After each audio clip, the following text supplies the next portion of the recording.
Salut les amis, salut les KT, j'espère que vous allez bien. On se retrouve pour parler une nouvelle fois de l'œuvre de Boruto. On va parler de ce qui pourrait arriver dans la seconde partie du manga. Et aujourd'hui, on va parler plus précisément du personnage de Mitsuki. Il y a beaucoup de choses, des choses très intéressantes à dire sur lui avec des théories. Alors déjà, que dire sur ce personnage si ce n'est de la déception pour ma part, même si ça reste prometteur au niveau de son développement et on peut espérer avoir beaucoup mieux sur la seconde partie du manga.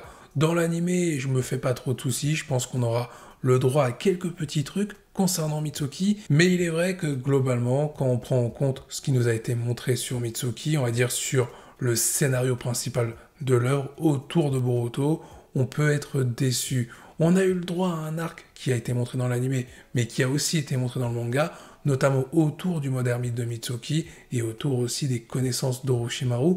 Comment a-t-il fait pour découvrir tout ça, découvrir ce pouvoir et le transmettre à Mitsuki tout en le créant?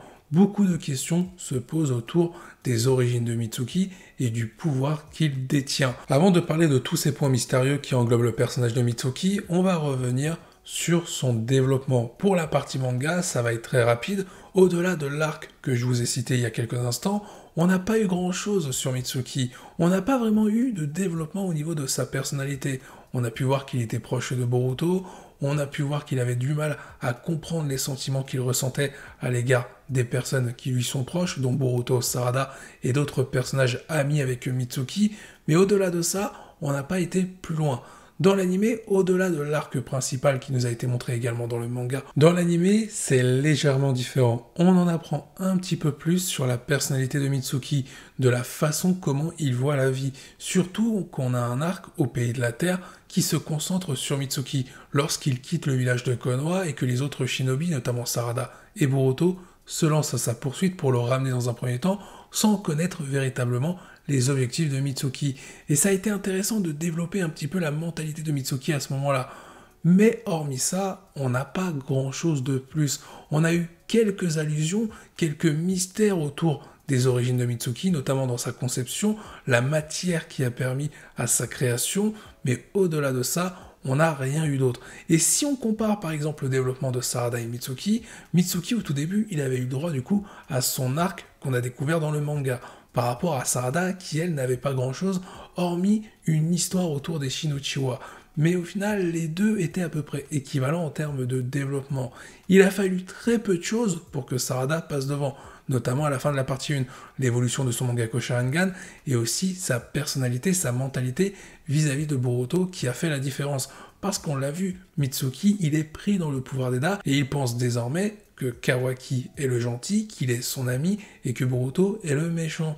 J'espère qu'on va jouer là-dessus, sur le fait que Mitsuki pourrait se rendre compte que son véritable soleil, ce n'est pas Kawaki. On pourrait même avoir une scène incroyable avec Sarada et Mitsuki. Sarada qui ferait éveiller son Mangako Sharingan pour essayer d'indiquer à Mitsuki la vérité qu'il doit suivre, son instinct, les sentiments auxquels il doit faire confiance, des sentiments qui vont se rapprocher de Boruto et non de Kawaki. C'est à ce moment-là que Boruto pourrait bénéficier d'un nouvel allié, un allié qu'il avait eu au début, le retour de Mitsuki à ses côtés. Mitsuki, cette fois-ci, serait contre Kawaki. Parce que si on regarde pour l'instant l'histoire telle qu'elle nous l'est montrée et les conséquences du pouvoir d'Eda, les shinobi sont à la poursuite de Boruto. Ils vont le traquer sans cesse, dont Mitsuki, qui lui, avec ses souvenirs modifiés, pense qu'il doit venger Kawaki par rapport à ce qu'a fait soi-disant Boruto à l'égard de Kawaki. Sauf qu'en réalité, c'est l'inverse. Donc il pourrait y avoir dans un premier temps un combat entre Boruto et Mitsuki. Un très beau combat, parce que quand on connaît la relation de ces deux personnages, on se dit que ça peut être très intéressant à suivre de voir un Mitsuki en train d'hésiter sur ce qu'il est en train de faire au niveau de ses actions contre Boruto. Et Boruto, lui, qui ne pourrait pas se battre évidemment à fond, puisqu'il ne voudrait pas faire du mal à Mitsuki. Au final, un combat qui pourrait être très intéressant pour développer les deux personnages avec des enjeux complètement différents et des dilemmes aussi que les personnages vont devoir accepter par rapport à ce qu'ils sont en train de faire, toujours en lien avec les actions de Kawaki et à cause du pouvoir d'Eda. Après, il est vrai qu'il y a quelque chose aussi à prendre en compte, les incohérences laissées par l'histoire d'origine des shinobi par rapport à l'histoire modifiée liée au pouvoir d'Eda. forcément on se souvient, Mitsuki a une photo de Boruto dans sa chambre. C'est notamment au travers d'une photo que Mitsuki avait découvert le premier visage depuis sa création. Il se rendait compte que pour lui, Boruto, c'était son soleil, sa destinée à suivre. C'est pour ça que Mitsuki ressentait une amitié profonde pour le personnage de Boruto. Là, quand il va voir cette photo, il va se dire mais c'est bizarre que je suis du côté de Kawaki et que je vais m'en prendre à Boruto, alors que j'ai l'impression que je suis proche en réalité de Boruto. Mais néanmoins, on ne connaît pas les effets du pouvoir d'Eda, on ne connaît pas les limites du pouvoir. Peut-être que les shinobi vont apercevoir les éléments qui appartiennent à Boruto. Par exemple, une photo de famille regroupant Naruto, Hinata, Himawari ainsi que Boruto. Sauf que dans leur perception, dans leurs souvenirs, dans leur façon de voir, ils vont voir Kawaki et non Boruto. Donc en gros, ils seraient dans l'illusion du pouvoir d'Eda. Parce qu'encore une fois, on ne connaît pas les limites des effets du pouvoir d'Eda.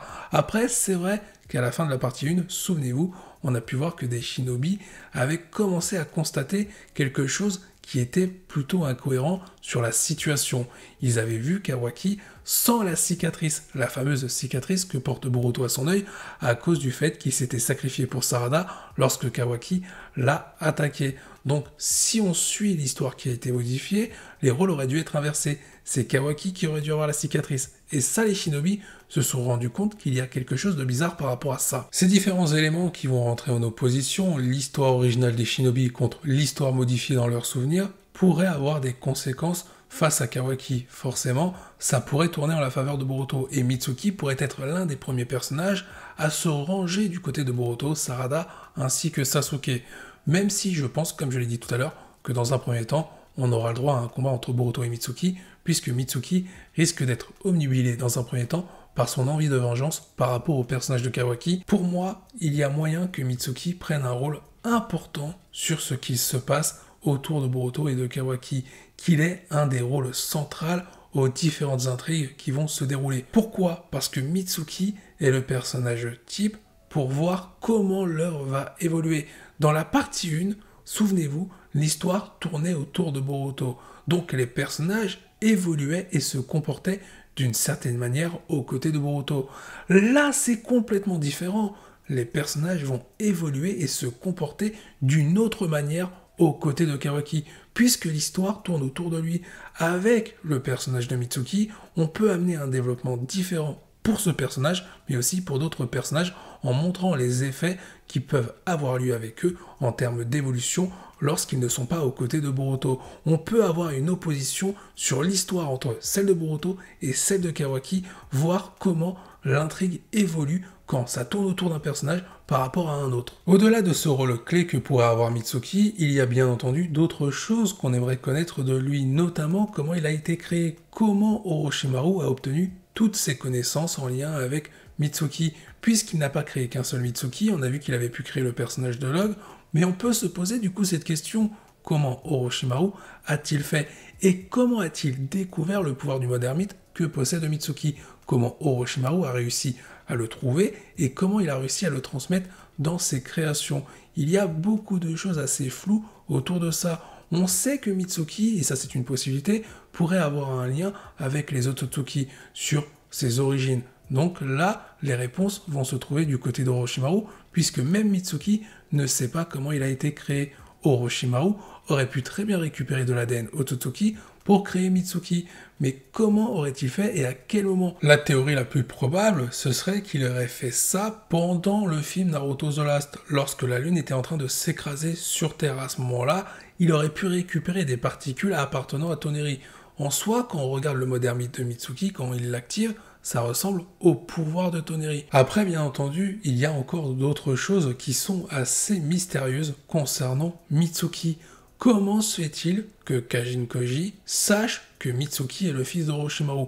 Peut-être, vous allez me dire, qu'Amado lui a dit, peut-être qu'Amado a donné des informations à Kajin Koji au sujet d'Orochimaru et donc de Mitsuki. Le souci, c'est comment Amado est au courant, du coup, que Mitsuki est le fils d'Orochimaru. Je rappelle que dans l'animé, on a eu un arc, un petit arc, autour de Mitsuki et de ses parents, notamment d'Orochimaru, et que c'est censé être l'un des secrets les mieux gardés de Konoha, le fait que certains shinobi sachent que Mitsuki est le fils d'Orochimaru. D'ailleurs, Konohamaru avait été énervé contre Naruto de ne pas lui avoir dit cela, le fait qu'Orochimaru était toujours présent à Konoha au travers de son fils Mitsuki. Et quand on connaît le passif entre Konohamaru, Orochimaru et ce qui est arrivé avec le troisième Hokage, on sait clairement que très peu de shinobi savent pour Mitsuki par rapport à ses origines. Donc encore une fois, comment Kajin Koji ou Amado peuvent être au courant que Mitsuki est le fils d'Orochimaru? Pour eux, l'information, elle semblait normale, comme si déjà il y avait un lien. Avec Mitsuki, on peut faire un lien avec les Otsutsuki, Kajin Koji, Amado, ainsi qu'Orochimaru. On pourrait avoir pas mal de choses qui se seraient déroulées avant la période de Boruto, entre le film Naruto The Last et du coup Boruto. Mitsuki pourrait être la clé de pas mal d'intrigues. Imaginez 2 minutes quelque chose. En termes de scénario, on pourrait arriver sur une dinguerie pour Mitsuki, Sarada et Boruto. On le sait grâce à l'anime, Boruto a un lien avec le Jogan, donc a un lien avec Toneri par rapport à ce qui nous a été montré au début. Mitsuki, si jamais il a un lien avec Toneri, a donc un lien indirectement avec Boruto. Blue Two Vortex, 2 vortex bleus, et si ça représentait au début l'origine de Toneri avec ces 2 vortex, Boruto et Mitsuki. Sarada serait représentée dans cette seconde partie puisqu'elle serait l'élément qui va se battre pour les deux afin de restaurer l'histoire du monde shinobi. Est-ce qu'un scénario comme ça vous plairait? Honnêtement, Boruto et Mitsuki qui s'affrontent, 2 vortex qui s'entrechoquent avec Sarada au milieu pour essayer de les relier à nouveau. En vrai, l'histoire serait intéressante. Nous arrivons à la fin de cette vidéo avec tant de mystères autour de Mitsuki. Avant de conclure, je vous pose une petite question. Pour vous, est-ce que le design de Mitsuki après l'ellipse va se rapprocher du personnage de Log qu'on a découvert dans l'anime? Je vous invite à y répondre en commentaire. Sur ce, je vous dis à la prochaine, portez-vous bien et n'oubliez pas que la volonté de Mitsuki soit avec vous.